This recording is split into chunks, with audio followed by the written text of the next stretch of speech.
मेरा प्रणाम। सरगम की इस धुन में मैंने सभी संगी साथियों को प्रणाम किया है। साथियों,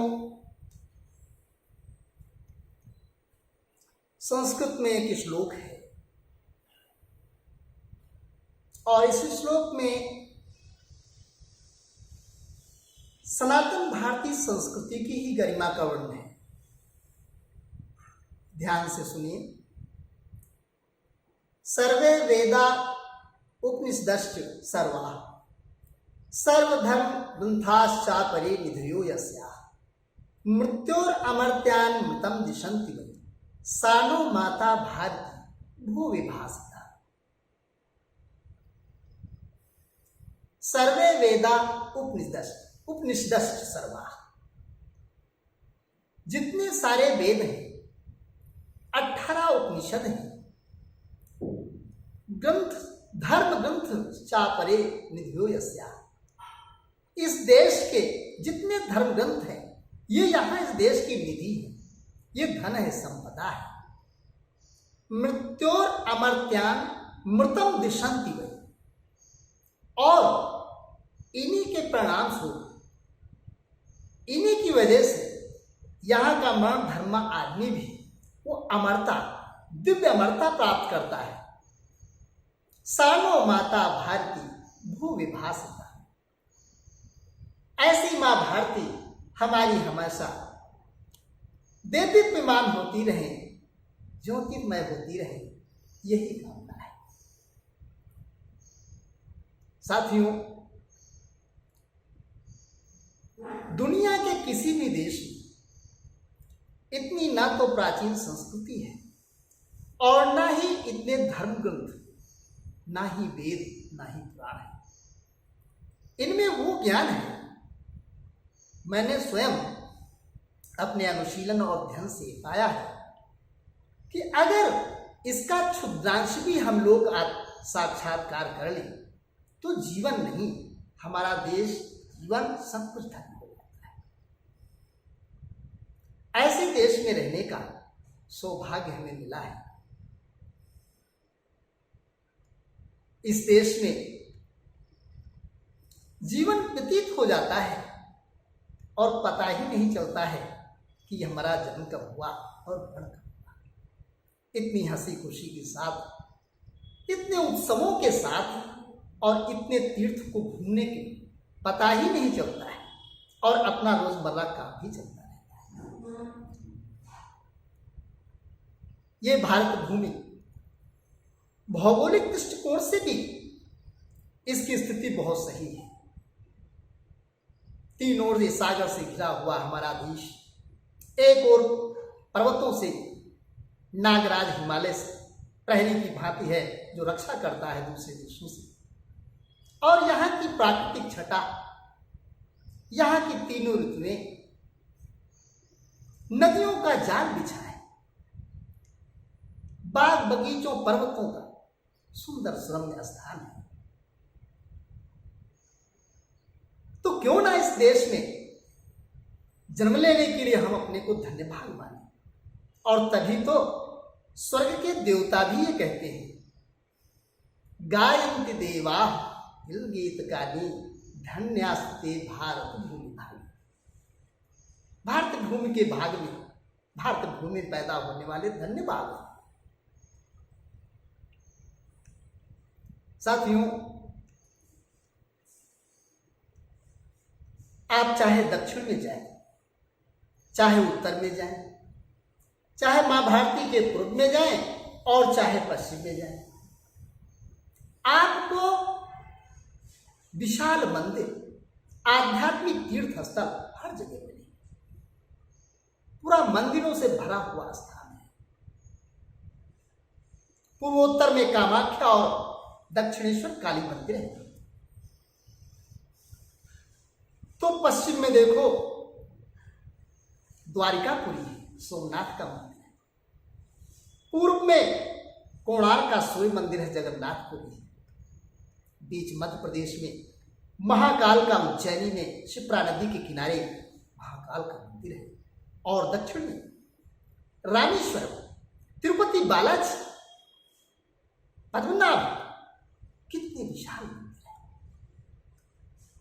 इन्हीं मंदिरों से तो हमारी संस्कृति, जिसको हम सनातन संस्कृति के, जिस पे हम गर्व करते हैं, यहीं से पुष्पित और पल्लवित हुई है, अक्षुण है। और यही हमारी ऊर्जा का स्रोत भी है। हम इसी से ऊर्जा लेते हैं। यहाँ के जितने वीर पुरुष हुए, जितने ऋषि मुनि हुए, जितने संत फकीर हुए, सभी का स्रोत यही मंदिर है। हमारी आस्था, हमारी अस्मिता इन्हीं मंदिरों में। यहीं से संगीत शिक्षा, यहीं से विज्ञान की शिक्षा, अध्यात्म की शिक्षा, कलाएं इन्हीं से चली हुई। ऐसे में महाराष्ट्र में उसका एक डिस्ट्रिक्ट है अहमदनगर, वहां पर शिरडी का साईं धाम है।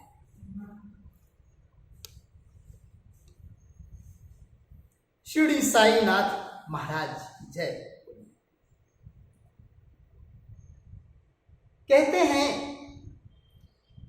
1858 के आसपास एक 16 साल का बालक, नौयुवक, कहीं से टहलते हुए शिरडी के आसपास में एक नीम के नीचे बस गया, बैठा रहा, तपस्या हरनिश करता रहा, रातों दिन तपस्या में मग्न रहा। आसपास के कुछ लोग आए और बड़ी जिज्ञासा से, कौतूहल से उस बालक को देखने लगे। कैसा बालक है, न इसको रात में भय और न दिन में, लगातार बैठे हैं और तपस्या में लीन है। कुछ बालक जो शरारती प्रकृति के थे, कुछ मारते भी थे, कुछ पत्थर मारते भी थे, बच्चे तो बच्चे, लेकिन जो श्रेष्ठ लोग थे, समझदार लोग थे, 1-2 साल के लिए कहते हैं बाहर चले गए, लेकिन फिर उसके बाद वहां पर घूम फिर करके आए और एक नीम के पेड़ के नीचे वो धूनी जला करके बैठ जाते। धीरे धीरे कालांतर में समय व्यतीत होता गया और शिरडी साईं बाबा की ख्याति धीरे धीरे संत फकीर के रूप में फैलने लगी। बंबई से लोग भी, कहते हैं 1910 के लगभग, 1910 में बंबई के लोग भी आते जाते रहते थे दर्शन के लिए। इनके जन्म स्थान का तो कोई निश्चित पता नहीं है, लेकिन यह लगाया जाता है अनुमान कि शायद 1838 के लगभग इनका जन्मस्थल, लेकिन पता नहीं कहां से आया बालक, ये नहीं पता। लेकिन साईं जी का देहांत 15 अक्टूबर 1918, दशहरे का दिन था, उन्होंने प्राण त्याग कर और उसके बाद वहां पे उनके लिए विशाल भव्य मंदिर का निर्माण भी किया गया। आज शिरडी साईं धाम से वो पूरे विश्व में विख्यात है, भक्त लोग जाते हैं। धाम है जहां मृत्यु और मर्त्यां दिशंत में, ये फ्रेज, ये उपवाक्य चरितार्थ होता है। यही वो चीजें हैं जहां से मनुष्यशील मनुष्य अमरता की ओर बढ़ता है। ये पवित्र स्थान है। कहते हैं साईं जी के विषय में 3-4 चीजें मैं आप लोगों को बताना चाहता हूं। ज्यादा अध्ययन मेरा नहीं है, वैसे तो उनकी एक बुक लिखी गई है 1922 में मराठी में, सदचरित, उसमें उन्हीं के शिष्यों ने लिखा है। और साईं वैसे तो कहते हैं भगवान। महान सतपति एक उनके शिष्य थे, उन्होंने उनको साईं के नाम से संबोधित किया था और तब से साईं नाम प्रचलित हो गया। साईं जी के मंदिरों में आपने देखा होगा श्रद्धा और सबूरी, ये 2 शब्द लिखे रहते हैं, बड़े काम के हैं और शायद उनके जीवन में यह हमेशा रहे। बंधु सत्य है, हमें अगर कोई सफलता प्राप्त करनी है तो जिस काम को कर रहे हैं, अगर उसमें अपनी श्रद्धा, अपना फेथ, अपना कॉन्फिडेंस, अपना बिलीफ नहीं लगाएंगे, जब तक उसमें विश्वास नहीं करेंगे, भरोसा नहीं करेंगे, कैसे वो काम हासिल हो सकता है। इसलिए श्रद्धा है। तभी हम कहते हैं श्रद्धांजलि। किसी को अंजलि श्रद्धा से दो, ऐसे नहीं, भगवान को। और सबूरी पेशेंस। मालूम हुआ हमने श्रद्धा तो रखी, 1-2 साल बाद असफलता मिली, हम असफल हो गए और इम्पेशेंस हो गए, अभी दुख होगा। लेकिन अगर पेशेंस रखोगे तो काम में कामयाबी मिलेगी। दूसरी चीज है यूनिटी इन डाइवर्सिटी। साईं जी ने, जिस समय साईं जी वहां थे, हिंदू, मुस्लिम, क्रिश्चियनिटी ये चरम पर थी। उन्होंने हमेशा एकता की बात, हिंदू मुस्लिम के लिए तो बहुत ही साईं जी का नाम लिया जाता है, दोनों में एक की बात हमेशा करते थे, सबका मालिक एक।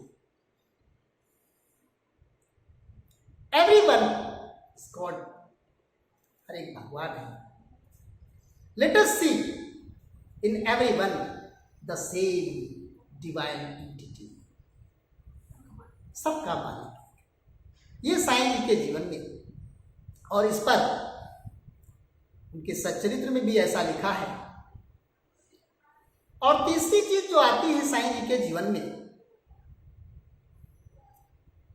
वो ये चमत्कारी है। बाबा साईं बाबा चमत्कारी है, निश्चित रूप से। संत फकीर ऋषि मुनि ये चमत्कारी होते हैं। एक्चुअली बात क्या है, इस दुनिया में चमत्कार नाम की कोई चीज नहीं है। यहां सब काम लॉजिकली होता है और सब प्राकृतिक नियमों के अनुसार होता है, ईश्वर की इच्छा का। यहां चमत्कार होते हैं।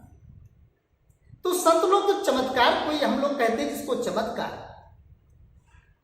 एक्चुअली वो उनके लिए वो चमत्कार नहीं, वो हमारे लिए, क्योंकि अभी हम उस अवस्था में नहीं पहुंचे। अगर उनके समान हो जाए तो चमत्कार हमें लगेगा नहीं। बंधुओं, एक बात है, इस ध्यान से सुनिए, इस संसार का सबसे बड़ा चमत्कार मैं आपको बताता हूं। शायद आपने सोचा होगा या नहीं सोचा होगा, आई डोंट नो, लेकिन there is only one miracle in life, and that is self realisation. आदमी अपने को समझ ले, इससे बड़ा चमत्कार दुनिया में कोई नहीं है। यह मैं दावे के साथ क्लेम करता हूं। व्यक्ति अपने को समझ नहीं पाता है और इसीलिए वो दूसरी चीजों को चमत्कार समझता है। जिस दिन आप अपने को समझ लेंगे, उस दिन आप ऋषि, आप भगवान। तो self realisation is the goal of life, ये हमारे ऋषि मुनि ने कहा। तो सबसे बड़ा चमत्कार है आत्मा का साक्षात्कार। व्यक्ति बाहर देखता है, जनरली उसकी दृष्टि अंदर की ओर नहीं होती। हम अगर अपने को टटोलें, अपने को घटालें, तो हम खुद चमत्कारी हो जाएंगे। संसार में इससे बड़ा चमत्कार कोई नहीं। चाहे जितना कोई काला जादू, दुनिया में कोई चमत्कार, मैं कोई चमत्कार नहीं मानता। अपने को अगर नहीं समझा तो यहां पर सब चमत्कार ही चमत्कार है। सबसे बड़ा चमत्कार आत्म साक्षात्कार। बंधुओं, साईं जी में ये क्षमता थी। वो वेद पुराण भी थोड़ा बहुत जानते थे, गीता को उपदेश करते थे, और उनको कुछ प्रातिभ ज्ञान था। प्रातिभ मतलब इंट्यूशन था। ऐसे लोगों को खुद ज्ञान हो जाता है, जानते थे। हमारे पिताजी ने भी एक बुक लिखी है, हालांकि वो साईं के भक्त तो नहीं थे, वो काली माँ और दुर्गा के भक्त थे, लेकिन साईं जी के ऊपर मेरी वाइफ साईं जी की अनन्य भक्ति, इसलिए उनको देख करके उन्होंने एक बुक लिखने का प्रयास किया। वो एक लेखक थे, कवि थे, अपने जीवन काल में बहुत सारी चीजें लिखी हैं। कभी कभार बोलने और उनकी चीजों को कहने का अवसर मिलेगा चैनल के माध्यम से, तो मैं उसको अभिव्यक्त करूंगा। उन्होंने एक बुक लिखी है साईं जी पर अपने अंतिम दिनों में, नाम है उसका वॉइस ऑफ इंडिया। मैं उसकी, अच्छा, उस बुक में अभी वो केवल एक पांडुलिपि के रूप, मैन्युस्क्रिप्ट के रूप में मेरे पास है। मैं उसको टाइप करके और बुक के रूप में प्रकाशित करूंगा। उसमें वॉइस ऑफ इंडिया में पापा ने इंग्लिश लिटरेचर में पोयम के रूप में पूरी उनके जीवन गाथा को अपनी एनालिसिस से लिखा है। फैक्ट्स उसी सच्चरित्र के होंगे और उसका ट्रांसलेशन हिंदी में दूसरी तरफ है प्रोज फार्म। तो पोएम्स, पोएटिक और प्रोज फार्म का दोनों का हार्मोनी है, दोनों की हार्मोनी होती है। मैं उसमें से आपको एक दो चीजें सुना देता हूं, हालांकि बाद में आएगी, ईश्वर की इच्छा हुई तो पब्लिश होगी, अभी तो मैं उसको टाइप में रखता हूं। फॉरवर्ड्स में पापा लिखते हैं, साईं जी ऑलवेज हॉन्टिंग,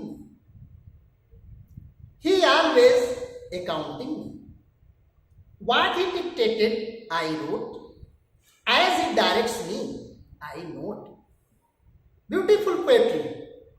और इसका हिंदी में है, साईं जी की कृपा दृष्टि मेरे ऊपर लगातार बनी रहती है, वे लगातार मुझे चरित्र लेखन की जिम्मेदारी सौंप रहे हैं। जैसा वो बोलते गए, आंतरिक प्रेरणा दी, वही मैंने लिखा, जैसा वे आदेश देते हैं उसी को मैं नोट करता। Sai ji ever guiding, Sai ji always siding, he by me, with me, a coach, he just sees me where I notch. Sai ji सदैव मेरा मार्गदर्शन कर रहे हैं, वे सदैव मेरा पक्ष लेते हैं, वे मेरे पास हैं, मेरे साथ हैं, पथ प्रदर्शक हैं। जहां कहीं भी मुझसे गलती हो जाती है वे तुरंत सुधार देते हैं, जैसे कि कोई फटा हुआ कपड़ा सी देता है। फिर पापा की दो पट्टी है और शायद वो बुखार में आएगी, और साईं जी को समर्पित है, वॉइस ऑफ इंडिया। वो गंभीर लेखक भी थे, कवि थे। तो बंधुओं, साईं जी की भक्ति में मुझे एक फिल्म याद आती है, अमर अकबर एंड। ये 1977 में मनमोहन देसाई जी के डायरेक्शन में बनी थी और बॉक्स ऑफिस पर 3.5 करोड़ की कमाई उस समय थी। ये क्रिश्चियनिटी, हिंदुइज्म और मुस्लिम, इन्हीं तीनों की यूनिटी पर ही बनी थी। इसमें स्टारिंग ऋषि कपूर की, विनोद खन्ना, अमिताभ बच्चन की रही। एक इसमें दृश्य है शिरडी के साईं बाबा धाम, जहां पर ऋषि कपूर की स्टेरिंग है और एक कव्वाली है, शिरडी वाले साईं बाबा। और इस कव्वाली को rhythmically, beautifully, delight Mohammed Rafi ने गाया है, और धुन जो बनाई है वो लक्ष्मीकांत प्यारेलाल की बनाई है। इस फिल्म में कहते हैं सबको फिल्म अवार्ड मिला था, म्यूजिक डायरेक्टर को भी, साउंड ट्रैक भी। तो आइए हम इसी को कुछ अपनी धुन में, यहां मोहम्मद रफी तो नहीं मैं हूं, मैं विजय बहादुर सिंह हूं, और टूटी फूटी धुन में आपको, लेकिन यह श्रद्धा भाव से साईं जी की इस कव्वाली को प्रस्तुत करता हूं।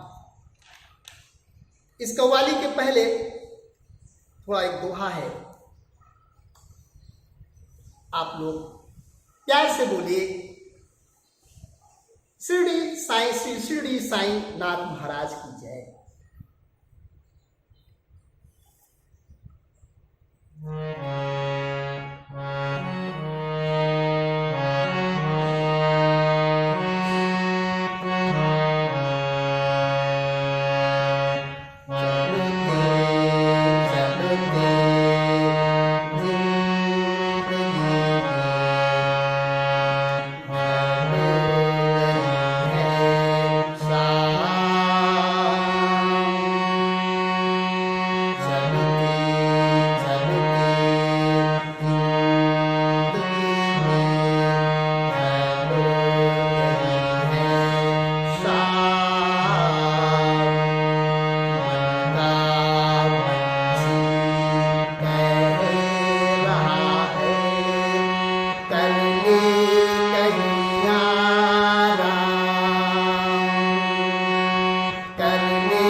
जमाने में कहाँ टूटी हुई तस्वीर बनती है,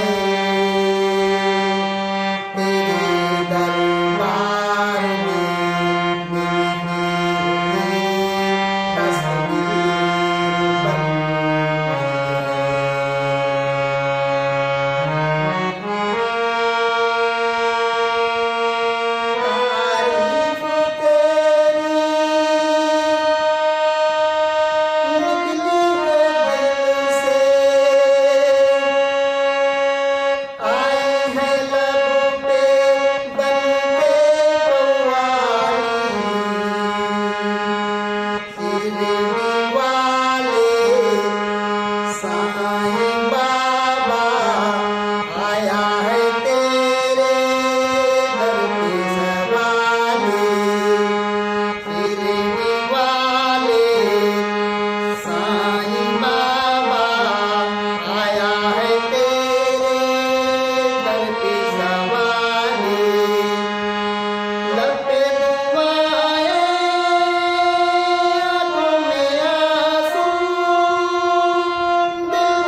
बोले श्री साईनाथ महाराज की जय।